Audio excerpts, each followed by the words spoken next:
Hello, welcome to Oxford Heirlooms. Today we're going to begin to prepare the fancy panel for the bodice front pattern piece. Okay, now I've done a little preliminary work on my white rectangle of Swiss batiste. What I have done with my blue fabric marking pen, I made a mark right here at the top center of the neck, and I also made a mark at the bottom center of the bodice with my fabric marking pen. Okay, then I'm gonna, that gives me a line down the center. I did go ahead and iron my pattern piece.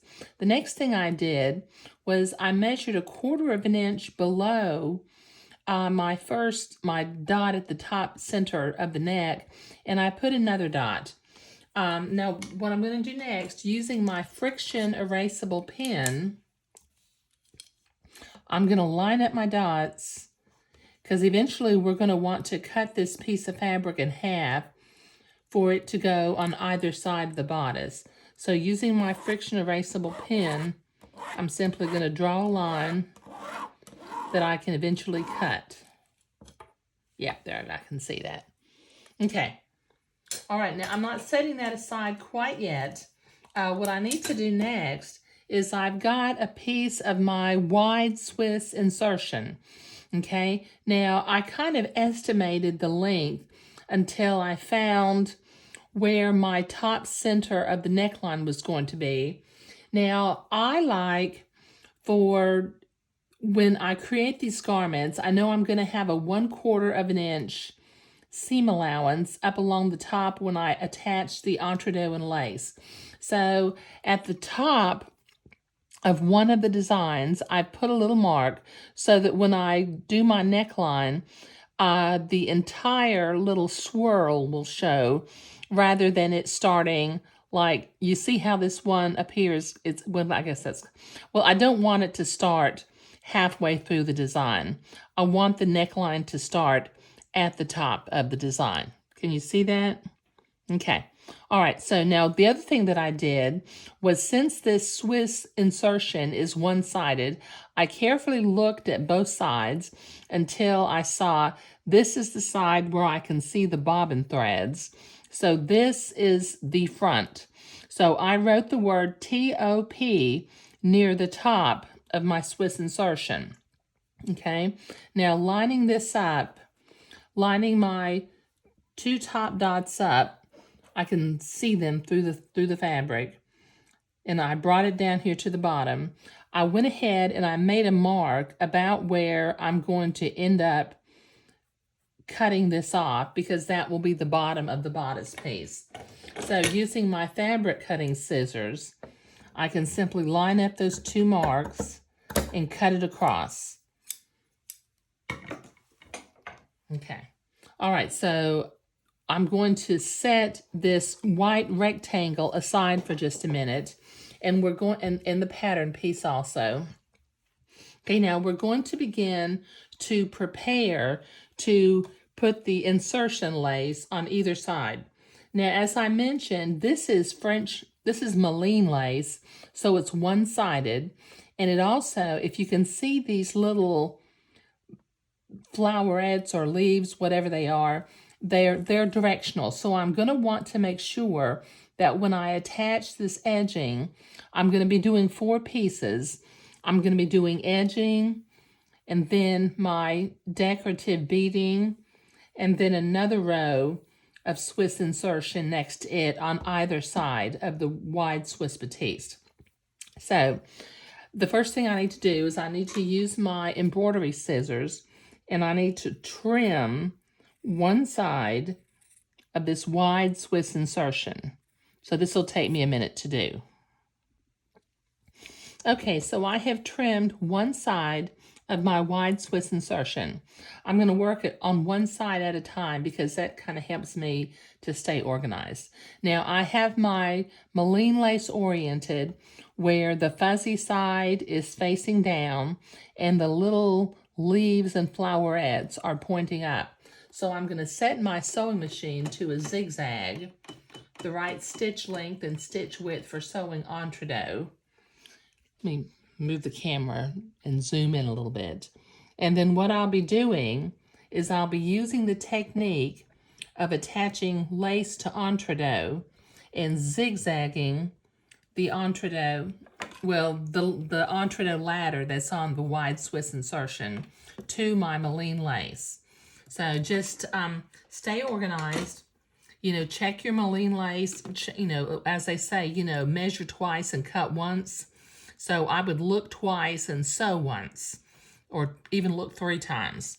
So I've got my fuzzy side on the back, my leaves are oriented up, and I can butt them up together since I've mentioned before, I don't use a fancy lace attaching foot.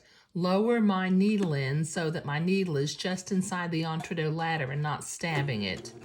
And then I'm going to slowly start zigzagging a piece of Moline lace to one side of my wide Swiss insertion. Okay, so this will take me a minute to get down to the end. Okay, so I have one piece of insertion lace zigzagged to the left side of my middle wide Swiss insertion. The next piece I'm going to want to put on is I'm going to want to attach a piece of the decorative entredot.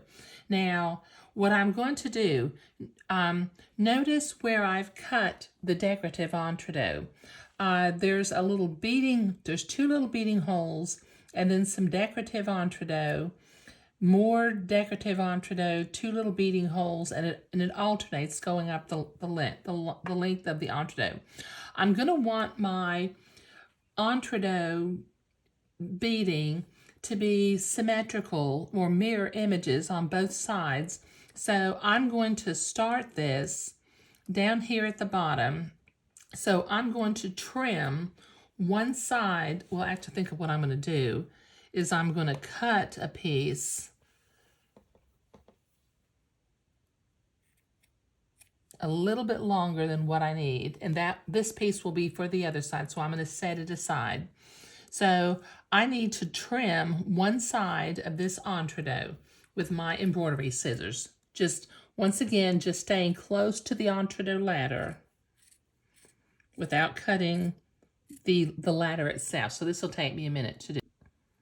Okay, so I have one side of my decorative entredot beading trimmed. I'm going to turn this around so that it's facing this way, and this time I'm going to start from the bottom because I like for my entredot to be on the left when I'm zigzagging.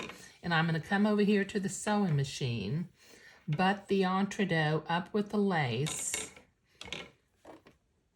carefully lower my needle to make sure that I'm in an entredot hole and not stabbing the entredot itself, and keeping my lace and entredot butted up to one another.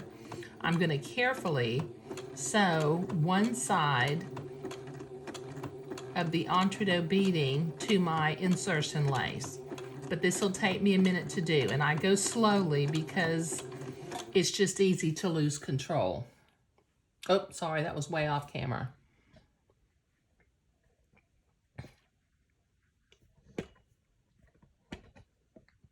Okay, so what I'm doing is I've got my entredot beading and my insertion lace butted up to each other, and I'm just slowly zigzagging, making sure that I'm going in the entredot holes and catching the header of the lace.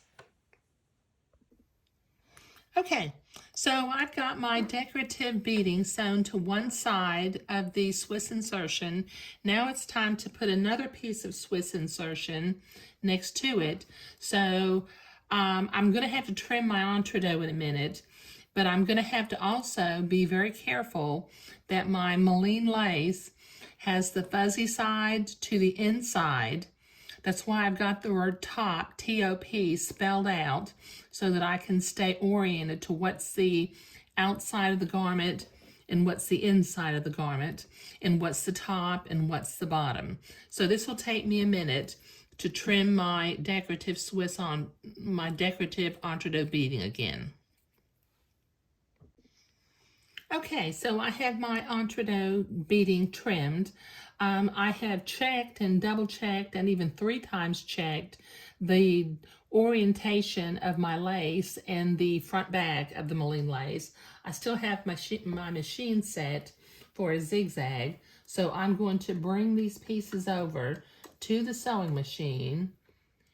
This time I'm starting from the top because it's just my habit to have the entredeux on the left.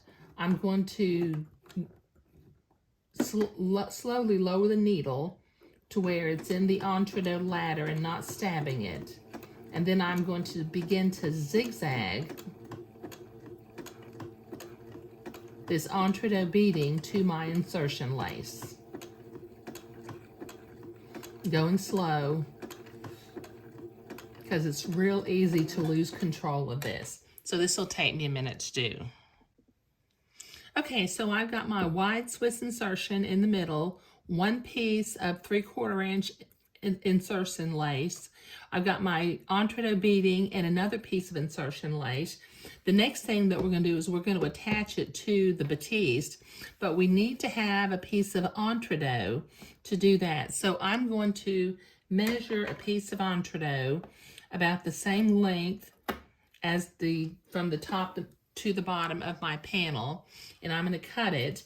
And before I can actually sew this on, once again, we have to prepare the entredeux by cutting away the excess batiste on one side without cutting the entredeux ladder. So this will take me a minute to cut. Okay, so it's time to zigzag the entredeux to our panel, which is starting to look really, really fancy.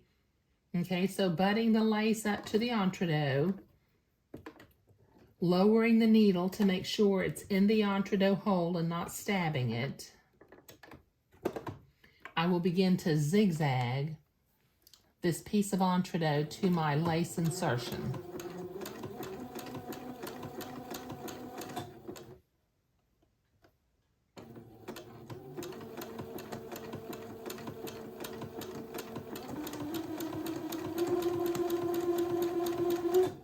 Okay, so this will take me a minute to do. Okay, so I have finished one side of my fancy lace insertion panel, and I'm going to start on the other side by trimming my wide Swiss insertion next to the entredeux line once again. And then I'll repeat these steps to create the other side of the fancy panel. But that'll take me a few minutes, so I'll be right back. All right, mission accomplished. I've got my fancy panel completed, and I managed to make sure that all of my Moline lace is pointing upward. All of the fuzzy sides are on the inside of the garment, and the other thing I managed to do was on my 2 pieces of decorative Swiss beading, I have started the bottom edge at the same point. That way, when the ribbons are woven through here, the ribbons will be symmetrical to each other going across the garment. Okay, so in the next video, we will be inserting this into the front pattern piece of the bodice, and then also cutting the pattern piece out itself. Okay, but creating the fancy panel was what we were doing today. Thank you.